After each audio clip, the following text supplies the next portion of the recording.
Indianapolis Colts running back Jonathan Taylor has been granted permission by the team to seek out a trade. How hard should the Dolphins kick these tires as we get ready for the start of the 2023 season? You are Locked On Dolphins, your daily Miami Dolphins podcast, part of the Locked On Podcast Network, your team every day. All right, Miami, welcome to another episode of Locked On Dolphins. It's your team every day here on the Locked On Network. I'm your host, Kyle Krabs, a lifelong Miami Dolphins fan, host of Locked On Dolphins, co-host of Locked On NFL Scouting with Joe Marino. You can find our shows on YouTube or wherever you listen to your favorite podcast. I want to tip the cap to the everydayers who do keep it locked in with us on a daily basis because it is your team every day. Today's episode of Locked On Dolphins is brought to you by LinkedIn. LinkedIn Jobs helps you find the qualified candidates that you want to talk to faster. Post your job for free at linkedin.com/LockedOnNFL. That's linkedin.com/LockedOnNFL to post your job for free. Terms and conditions apply. Jonathan Taylor. Surprise, surprise. Another running back, another day that ends in Y, another running back that's unhappy with his contractual situation. And we've known about the Jonathan Taylor stuff since the team reported to training camp, but Jim Irsay comes out and says, we're not trading Jonathan Taylor. And, fast forward, 4 weeks? And the Colts have given Jonathan Taylor permission to seek out a trade. And there's a whole lot of things that are going on here. And there's a whole lot of opinions from a whole lot of Dolphins fans. So I did what I usually do. I checked the tape. I watched Jonathan Taylor, and not Jonathan Taylor from last year when he was dealing with the ankle issue, but went back to 2021 and watched Jonathan Taylor against a number of teams, including rewatching a game that he played against the Miami Dolphins that year. Was at that game. It was a bummer. Flew down spontaneously. Colts bad start. Dolphins lost the football game in the midst of that 7-game losing streak in 2021 that ultimately cost you a playoff spot. So I wanted to come at the Jonathan Taylor Dolphins specific angle from a couple different ways. And the first thing that you have to talk about in any situation in which you are exploring acquiring a blue chip player is the opportunity cost. And blue chip players at the running back position are, of course, a unique proposition because there is this very prominent talking point across the league about running back contracts to the point where they're holding Zoom calls with all the backs across the league that are the top guys to try and figure out what they can do to break the glass ceiling that's on the market for the position and the devaluation of the position relative to other positions across the league. And then you put it through the scope of the Dolphins where they have their own contracts that they're trying to hammer out. And it's pretty chaotic. And one of the number one concerns that I have seen and heard voiced by Dolphins fans pertaining to the hypothetical acquisition of Jonathan Taylor is the opportunity cost to address another position along the offensive line. So I don't disagree. Fans say, I would rather invest aggressively in the offensive line. But I think that's, for me, if you look at it outside of the vacuum of, I want the Dolphins' offensive line to be better. Yeah, me too. But there is a resource scarcity of offensive linemen.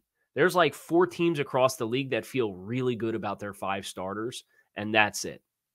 And there's no team in the league that feels really good about their 7th offensive lineman on their roster. So if you think about the Dolphins, and obviously Teron Armstead is a player who is handsomely rewarded. He signed a 5-year, $75 million contract with the team last offseason, played 13 games last year, gutted through a foot injury for the majority of the year. You had the injury scare. You know, he had arthroscopic surgery earlier this summer to clean out his knee so that he would be ready to go for the season. And they avoided anything severe there. But the injury durability questions exist. Connor Williams is in a contract year. Robert Hunt's in a contract year. Isaiah Wynn appears to be pulling away at the left guard spot. And I think that's an upgrade over what they've had. And then you obviously have Austin Jackson at right tackle who has his ups and has his downs. And we kind of don't know because he played like 80 snaps last year in his 3rd year in the NFL, but his 1st year in this system. So I'm not telling you anything you don't already know, but the point of this is, who is out there that you would realistically pursue at this point in time? And if there's not an answer, then it's a common sense statement that I would rather invest in the offensive line. But if there's no one to invest in, then it doesn't really matter if you'd rather invest in that, because you have to make all these decisions based on the information that you have available to you without the benefit of hindsight, right? It's how Cedric Wilson gets the contract that he did. It's how Emmanuel Ogbah gets the contract that he did before Bradley Chubb becomes available at the trade deadline. Do you think if the Dolphins knew that Tyreek Hill was going to become available for trade 2 weeks after the start of the league year, they'd sign Cedric Wilson to that contract? Absolutely not. But based off the information that they had at the time, they made the best possible decision that they could to improve the wide receiver room. Then they improved it even more. And they didn't let a previous decision prevent them from acquiring an elite player. So if I'm looking at it through the running back position lens, I think about re-signing Raheem Mostert and Jeff Wilson. I think about the team drafting Devon Achane in the 3rd round. But this team reportedly made an offer for Saquon Barkley, or it called and inquired, I should say, about Saquon Barkley. This team reportedly had a trade compensation package ready to go for Dalvin Cook before they got Achane in the 3rd round. Now this team is reportedly interested in kicking it. So say what you want about all the guys that they got. There's a pretty clear trend here for the Dolphins' interest in the position that I don't think we should be ignoring as Jonathan Taylor is seeking out a trade. And the biggest hangup is, well, I'd rather invest in the offensive line. So would I, but who is available? The teams that are going to be competitive this year and expecting to compete and try to win their division and make the playoffs and get a playoff run, they're not going to trade a starting offensive lineman. They're not. And for the price, that's the downside of offensive line investments. Mike McGlinchey and Ben Powers for the Denver Broncos got contracts that are going to be comparative to what Jonathan Taylor is seeking out at $13 to $17 million per season. It's a big number, and we'll talk about compensation and we'll talk about contract. But if you're going to spend $17 million or you're going to spend $13 million, $13.5 million, would you rather have Ben Powers at guard, or would you rather have a top 5 player at his position in Jonathan Taylor? When you look at the offensive line and you say, well, there's not really anybody that's available that you would invest in right now anyway to go out and get. Trading for Jonathan Taylor, hypothetically, wouldn't prevent you from signing Jason Peters to be your 4th tackle as a veteran presence in the room if you want to play that game. If you're going to say, well, Isaiah Winnie's an interior guy now. So you've got Teron Armstead, Austin Jackson projected starters. Kendall Lambs looked promising in the preseason and through training camp. And he looked promising when he played for a brief stint for you last year. Who's your 4th guy? Is it Ryan Hayes? Is it going to be Liam Eichenberg as just a utility player? Or do you want to go out and actually sign a tackle? Jason Peters is out there. You probably get him for a very small amount of money. You could still accomplish that feat of addressing the offensive line. And if you're going to hold him up against free agent guard Dalton Risner, look, let's be honest. Isaiah Wynn now, and then Robert Jones has been a competent player, and you feel good about the players in the other 2 spots. Now, Robert Jones is dealing with an MCL. We probably won't see him for a month or so. But I think you've got enough options on the interior. So I sympathize with the opportunity cost of trading potential assets for Jonathan Taylor and saying, well, there's other ways I'd rather invest those assets. I agree.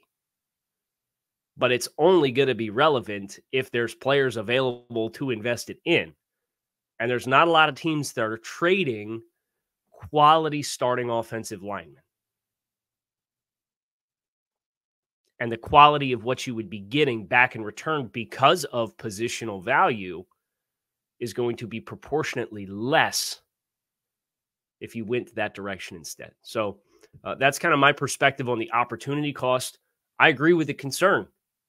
Show me who's available to trade and let's have the conversation. because I don't think you're going to find a lot of options personally. Now, we got to talk about trade compensation, what this package could hypothetically look like. We're going to do that next year on this episode of Locked On Dolphins, so stick with us.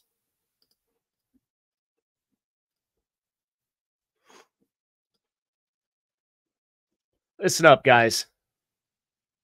I'm a big subscriber to the fact that you got to look good to play good. Personally believe it. And that's why I love throwing on a good pair of bird dogs anytime I got to step out of the house. And sometimes even when I'm just laying around the house, it's still bird dogs. Bird dogs makes you look good. They've got stretch khaki shorts that are designed to fit slimmer through the thigh and leg to give you a truly sculpted look, accomplishing the same thing as Lululemon, but with a fit that is way better. They're much better than stiff, stuffy, regular shorts with restricting cotton. Bird Dogs invented cloud knit fabric that looks just like khaki, but stretches so that you have a slimmer fit. And they have anti-stick sweat wicking material in case you're out and about on a hot day, so you can stay cool and dry all day long.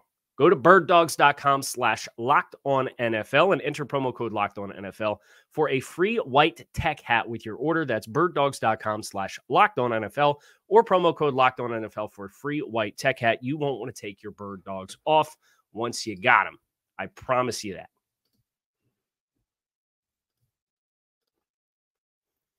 So compensation. The Colts, it's been reported, are looking for a trade compensation package that is equivalent to a first-round pick. Okay. That's it's very rich, and I think the Colts are probably in for a rude awakening. Now, I do think there are a number of teams that will be interested. I think the Dolphins are among them from the reports that we have heard and what we've heard from Barry Jackson and Marcel Louis-Jacques from the Miami Herald and ESPN, respectively, and other outlets and people that I've reached out to or have reached out to me on my own. I can confirm that the Dolphins are interested. Now, if we're really just going to boil this down to the question of should the Dolphins pursue Jonathan Taylor, my answer is yes. Kind of an unequivocal yes.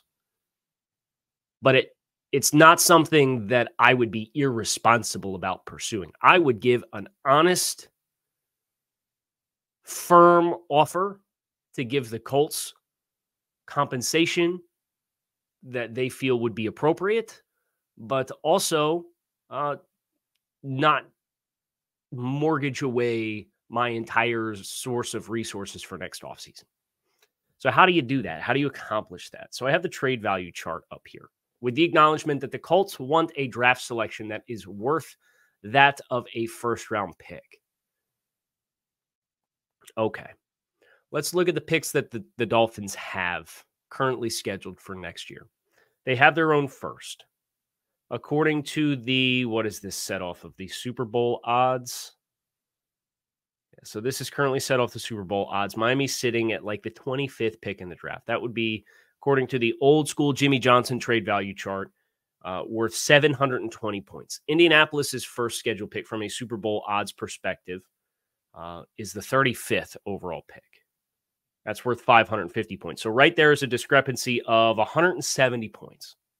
170 points on the trade value chart. So it's all the picks and all the rounds, and there's a number associated with it that when teams are trying to negotiate trades, they've looked at and said, well, this pick is valued at approximately this much. So how do we get the numbers to be as close as possible where you get what you want and I get what I want? 170 points is the total value of the 84th pick in the NFL draft. Okay. So just file that away. Now, that's the difference between Miami's first pick and Indianapolis's first pick. And the reason why I'm going to make this about those two picks is if Miami's going to send a premier asset, a high-prized asset, you are going to have to send us something back. I'm not going to say, well, I'll send you a 2 and a 3, which they don't have this year, so it'd have to be a 2025 because of the tampering punishment from the league. Send it back, Goodell. I demand it.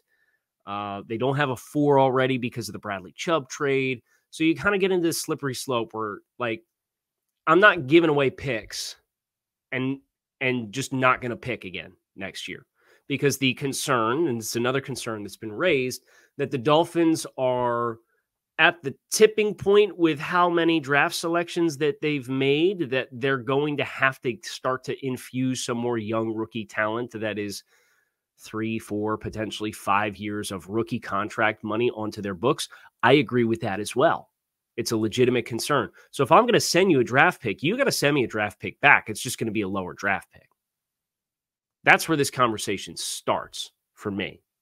So it becomes, okay, Miami's pick in the second round with where the Super Bowl odds currently have them picked, so say it's in the mid-50s, is somewhere between 350 to 300 points.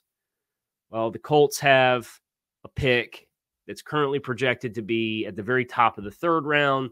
That's worth 255 picks. So you're talking about 100 points difference. That's worth about a fourth round pick. So it doesn't help you a ton unless the Dolphins were to say, okay, Jonathan Taylor. I have two hypothetical packages I'd like to put on the table here. And if the Colts want to take one of these, then great. I've heard it alluded to that the Colts would potentially want another running back. I don't know why you had Kareem Hunt in for a visit. So unless that was a nuclear experience, I would just sign Kareem Hunt and move on with my life and try to get other assets in other spots. But if the Colts want a running back, I think the back that makes the most sense to transition away from is Jeff Wilson as the physical back, the current physical back within the room.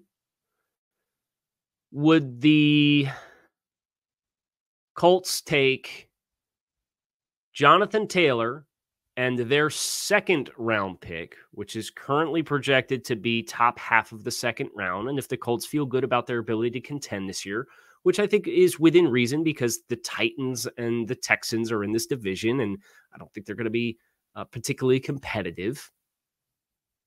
So Indianapolis, if you say, hey, we think we're the second best team in this division, that might get us to 7-8 wins. Maybe this is a middle of the round pick instead of a top of the round pick. Would you accept Jonathan Taylor and a second round pick? And in return, the Dolphins send their first round pick, a third round pick in 2025, and Jeff Wilson. So Indianapolis receives Miami's first round pick in 2024, running back Jeff Wilson, and a third round pick in 2025. So the third round pick in a future year is worth less because you're effectively, you have to wait 18 months to cash it in, right? The difference between the two teams' current forecasted picks in the first and third round is approximately equal to another third round pick. So now you have two third round picks. Because again, the point difference between Miami's projected first round pick and the Colts first round pick is 170 points, which is equal to the 84th pick in the draft. If the Colts feel like they can get into the middle of the NFL standings or better, and if the Colts think they're a playoff team, well, now suddenly the difference between these two picks is about 250 to 300 points.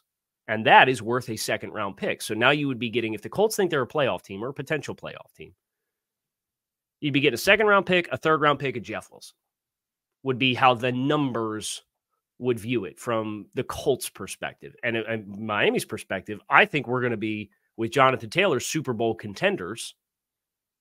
And I'm looking at you as a team with a rookie quarterback, as a team that's probably going to have some growing pains. So from Miami's perspective, we say, hey, I think this is a nice hedge for us. We might only trade down 10 spots. We might trade down 8 spots. But if the Colts believe that they're going to be competitive, then by all means, I'll trade down 10 spots in a future 3 for Jonathan Taylor and flip out a running back anyway. From a compensation perspective, I think that makes sense. And the other one that I kind of hung out there was when the Jonathan Taylor stuff first broke. And it would be Miami's second round draft selection and Emmanuel Ogbah. The Colts have a need at defensive end. Ogbah has fit the body type that Chris Ballard has routinely gone after as far as trying to build that edge group. Trading Emmanuel Ogbah frees up about $15 million in cap space for the Dolphins this year. That is more than enough to take a influx of a new contract in stride, and then everything else that you would do up until next offseason when you need to create cap room is status quo. And the other opportunity cost thing that we haven't really touched on yet is what the implications are for the players that are currently under contract with the team if you were to be bringing this player in. And that's what we're going to explore last here on this episode of Locked On Dolphins is Jonathan Taylor's hypothetical contract and what that would mean for players like Zach Sealer and Christian Wilkins and Robert Hunt and so on and so forth. So that's what we're closing with here on this episode of Locked On Dolphins. So stick with us. These days, every potential hire feels like a high-stakes wager for you and your small business. You want to be 100% certain that you have the best qualified candidates available at your fingertips. And that's why to check out LinkedIn Jobs. LinkedIn Jobs helps find the right people for your team faster and for free. You can add your job in the purple hashtag hiring frame to your profile so that people know that you're hiring and you can spread the word. And then simple tools like screening questions make it easy to focus on candidates with just the right skills and experience so you can quickly prioritize who you would like to interview and eventually hire. It's why small businesses rate LinkedIn Jobs #1 in delivering quality hires versus leading competitors. LinkedIn Jobs helps you find the qualified candidates that you want to talk to faster. So post your job for free at linkedin.com/LockedOnNFL. That is linkedin.com/LockedOnNFL to post your job for free. Terms and conditions do apply. I will say this. We have had a very spirited debate with the Locked On Dolphins subtext community. So if you're interested in texting directly with me or want to be a part of the Locked On Dolphins subtext community group as well, you can text Dolphins to 305-419-3924 to sign up. You get your first 2 weeks free. Find out if you like it and it's for you. If not, it's a couple bucks a month. You get to text directly with me, get access to the group conversation as well. And it's been really fun to kind of talk about the preseason game against Houston, talk about injuries and players coming back. Tanner Connor activated off the PUP. What the implications of that are for the tight end group. Talk about Jonathan Taylor, the potential landing spots and compensation. And it's been really fun to talk with that group. So Dolphins to 305-419-3924. Get your first 2 weeks free. If you like it, great. It's a couple bucks a month, and you get a really great community to talk Miami Dolphins with. Now, compensation.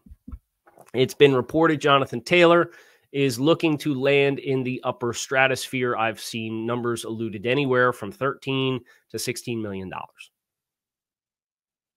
It's a lot of money. He's an awesome player, though. And I think that the selling point for me is Jonathan Taylor's a math changer. And you might not know what that means. And what I would say is this: in the experiences that I've had in scouting the league, and learning the league and learning the game and quantifying the game.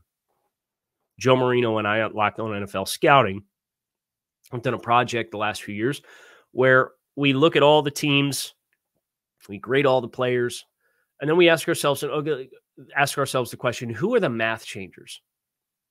Who are the guys that when you play them, it changes the rules of engagement? It changes how you have to strategize your game plan.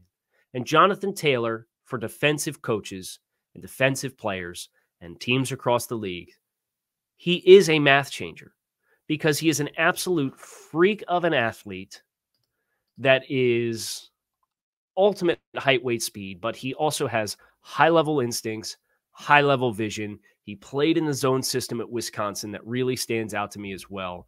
So when you put all of the pieces of the Jonathan Taylor profile together, that's the selling point. 5'10", 226 pounds, and ran a 4.39 40-yard dash. You don't have to ask, is this guy a scheme fit for outside zone? He's a scheme fit for anything. He can do anything under the sun. And case in point, I had almost 1,900 rushing yards in 2021. Just an absolute monster of a running back when he is healthy. Now, of course, there is the storyline of the ankle and how much of the ankle is just the hold in for him. He had off-season surgery. I don't have answers to those questions. And that's a layer to this that I don't envy teams for having to work their way through and determine. But Jonathan Taylor, at effectively 225, 230 pounds, has the speed of Chris Brooks, or the size of Chris Brooks, to put it in the analogy of players that are currently on the roster, has the size of Chris Brooks, more physical than Chris Brooks. The speed of Raheem Mostert, and unparalleled vision versus any of the backs on the roster. Talk about the ultimate conflict in defending this Dolphins offense. You got Tyreek Hill and Jalen Waddle on the outside. The Dolphins faced more zone coverage and more too high safety shells than effectively any team across the league, because they're terrified of what these receivers can do to you. And the Dolphins running 2- and 3-man route concepts are spacing the field as though they're facing, or as though they're in empty protection, and sending 5 eligibles out into the field because of the speed of the receivers and what it forces you to do. So if everybody's going to play you soft and you bring in Jonathan Taylor, you could pound the rock. And then teams are going to say, okay, well, we got to stuff the box. We got to play heavier personnel groups. So now you're going to leave Tyreek Hill and Jalen Waddle with a high post safety, and you're going to leave them one-on-one on corners on the outside? Okay. Good luck. And that's the selling point for me. Is any game plan that in which you're going in to face Jonathan Taylor, you're going to say we want to force him to run into heavy box counts and make it as hard as structurally possible with how we play defense for him to have success. And it flies directly in the face in conflict of the exact same thing that defensive coaches are saying about Tyreek Hill and Jalen Waddle combined. 24 years old, cornerstone player, elite player at his position. You knock on the door. I've given you a couple compensation packages that I would be willing to offer. You want a 2 and you don't want to send a pick back? Great. Go ahead, take Emmanuel Ogbah so that financially this makes sense for us. You get a player who's going to be a starter for you, has multiple years left on his contract, and you get a 2. And then if I'm Miami, I probably get to next year's NFL draft, and I'm probably having the conversation of trading down from my first-round pick so that I can still pick for volume. You want the first-round pick so bad? Okay, send us the 2. Go ahead, bet on yourselves that you're going to make the playoffs or that you're going to be a competitive team. And we're going to bet on ourselves that with the player that you're going to send us, we're going to move down a handful of spots, really, and it's equal to a third-round pick instead of a high second-round pick. What the $13 to $17 million contract annual average salary perspective does is, I don't think it compounds your issue of retaining any of your hallmark or star pieces. And who I think are the hallmark pieces of this Dolphins young nucleus are Javon Holland, Jalen Phillips, Jalen Waddle. Jonathan Taylor would be included in this. And then you would have to wait and see what you have with Tua Tagovailoa this year and see how that storyline plays itself out as far as, is he going to command the big-time contract, yes or no? I'm here to tell you with the way the salary cap works, and I've been learning some new stuff over the last couple of weeks about some strategies that the Philadelphia Eagles and the Cleveland Browns are implementing, and that's a conversation for another day. It's really fascinating stuff. Miami can theoretically do whatever they want to do over a short period of time. The implications beyond the next 2 seasons is you're going to transition away from players like Xavier Howard, potentially Jalen Ramsey, potentially Teron Armstead. You may potentially let your quality starters, not cornerstone players like Robert Hunt, test free agency. You may see Connor Williams test free agency. I'd be surprised if they both did. I don't think you'd see them slam the door shut on Zach Sealer.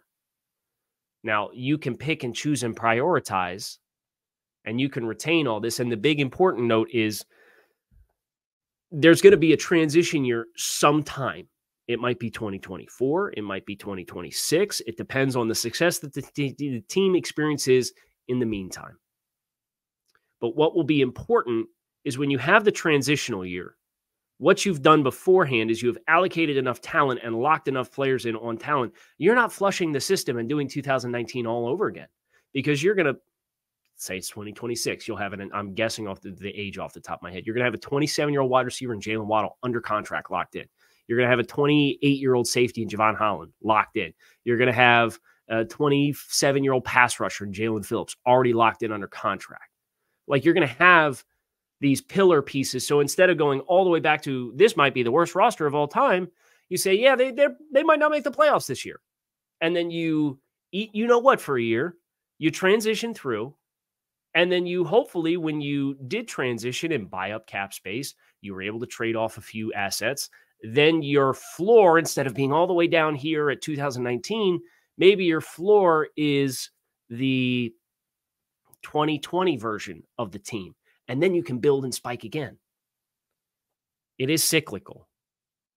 And I want to be the Kansas City Chiefs and the New England Patriots of 2000s and 2010s as much as anybody, but it's not super realistic to have the expectation that we're just going to compete for Super Bowls for 20 years. Most teams have 5 to 7 year windows. Miami's in theirs. Freaking go for it. Accept the fact that you're going to get to the end of this rainbow at some point. You're going to have to transition, not tear it all down, not lose everybody. Transition, make the transition when it's appropriate based off, again, the information that you have at that point in time, because that's all we can use to make our decisions, not with the benefit of hindsight, and then go forward from there. I'd be after this. I would be. I'd be eagerly after this. I would not be irresponsibly after it, but I'd make some offers. And I'd see what the Colts come back with me to. And if it works out, great. And if not, off we ride with the running back stable until the next running back requests a trade, and the Dolphins get linked to that, and Chris Grier picks up the phone and calls. Appreciate you guys for checking out the show. It is your team every day here on the Locked On Network. I'm your host, Kyle Krabs, a lifelong Miami Dolphins fan. Shout out to our everydayers. You can find us on YouTube or wherever you listen to your favorite podcast.